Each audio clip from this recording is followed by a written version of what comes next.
ಎಷ್ಟು ಜನ ಸಚಿವರು ಜಿಲ್ಲಾ ಸಚಿವರು ಹೋಗಿ ಬರದ ಬವಣೆಯನ್ನು ನೀಗಿಸೋದಕ್ಕೆ, ಬರವನ್ನು ಎದುರಿಸೋದಕ್ಕೆ ನಾವು ಯಾವ ಯೋಜನೆ ರೂಪಿಸಬೇಕು ಅನ್ನುವಂಥ ಯೋಜನೆ ಜಿಲ್ಲಾವಾರು ಮೀಟಿಂಗ್ ಮಾಡಿ ಯೋಜನೆ ಮಾಡಿದ್ದಾರೆ.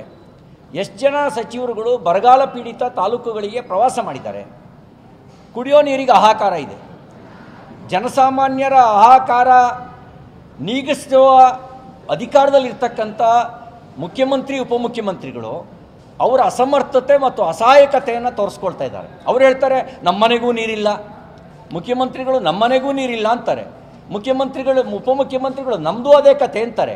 ಅಂದರೆ ಇವ್ರದ್ದೇನು ಅಂದರೆ ಜನಸಾಮಾನ್ಯರು ನೀರೇ ಕೇಳಬಾರ್ದು, ನೀರು ಕೇಳಿದರೆ ನಮ್ಮನೆಗೆ ನೀರಿಲ್ಲ ಏನು ಮಾಡೋದು ಅನ್ನುವಂಥ ಇವರ ಅಸಹಾಯಕತೆ ಮತ್ತು ಇವರ ಅಸಮರ್ಥತೆಯನ್ನು ವ್ಯಕ್ತಪಡಿಸ್ತಾ ಇದ್ದಾರೆ.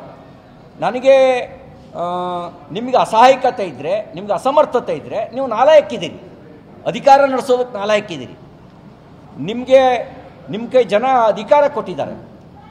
ಇಂಥ ಸಂದರ್ಭದಲ್ಲಿ ಕನಿಷ್ಠ ನೀರು ಕೊಡುವ ಯೋಗ್ಯತೆಯೂ ನಿಮಗಿಲ್ಲ ಅಂತಂದಮೇಲೆ ನೀವು ಯಾವ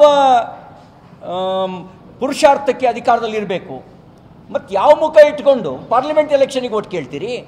ಜನಸಾಮಾನ್ಯರಿಗೆ ಕುಡಿಯೋ ನೀರು ಕೊಡುವ ಯೋಗ್ಯತೆಯೂ ನಿಮ್ಮ ಸರ್ಕಾರಕ್ಕಿಲ್ಲ ಅಂದಮೇಲೆ ನೀವು ಯಾವ ಪುರುಷಾರ್ಥಕ್ಕೆ ಅಧಿಕಾರದಲ್ಲಿ ಇರಬೇಕು ಮತ್ತು ಯಾವ ಮುಖ ಇಟ್ಕೊಂಡು ಜನರನ್ನ ಪಾರ್ಲಿಮೆಂಟ್ ಚುನಾವಣೆಯಲ್ಲಿ ನಮಗೆ ಓಟ್ ಕೊಡಿ ಅಂತ ಕೇಳ್ತೀರಿ ನೀವು? ಮೊದಲು ನಿಮ್ಮ ಆದ್ಯತೆ ಬರಗಾಲ ಪೀಡಿತ ತಾಲೂಕುಗಳಿಗೆ ವಿಶೇಷವಾದ ಗಮನ ಹರಿಸಬೇಕಾಗಿತ್ತು. ಅಲ್ಲಿ ಕುಡಿಯೋ ನೀರಿನ ಸಮಸ್ಯೆಗೆ ಮೊದಲ ಆದ್ಯತೆ ಕೊಡಬೇಕಿತ್ತು. ಬರೀ ಜನ ಮಾತ್ರ ಅಲ್ಲ, ಜನ ಜಾನುವಾರು ಇವುಗಳೆಲ್ಲದಕ್ಕೂ ಕುಡಿಯೋ ನೀರಿನ ಮತ್ತು ಮೇವಿನ ಕೊರತೆ ಆಗದಂತೆ ನೋಡ್ಕೊಳ್ಬೇಕಾಗಿರೋದು ನಿಮ್ಮ ಮೊದಲ ಆದ್ಯತೆ. ಎರಡನೇದು, ಜನ ಗುಳೆ ಹೋಗ್ತಾ ಇದ್ದಾರೆ, ವಲಸೆ ಹೋಗ್ತಾ ಇದ್ದಾರೆ. ಆ ವಲಸೆ ಹೋಗೋದನ್ನು ತಡೆಗಟ್ಟೋದಕ್ಕೆ ಬರ ಪರಿಹಾರದ ಕಾಮಗಾರಿಗಳನ್ನು ಕೈಗೆತ್ತಿಕೊಂಡು ಅವರಿಗೆ ಉದ್ಯೋಗ ಕೊಡುವ ಕೆಲಸವನ್ನು ಮಾಡಬೇಕಾಗಿತ್ತು. ಈ ಎರಡನ್ನೂ ಬಿಟ್ಟು ನೀವು ಅಸಹಾಯಕತೆ ಮತ್ತು ಅಸಮರ್ಥತೆಯನ್ನು ವ್ಯಕ್ತಪಡಿಸಿದಿರಿ. ಇದನ್ನು ನಾನು ಖಂಡಿಸ್ತೇನೆ.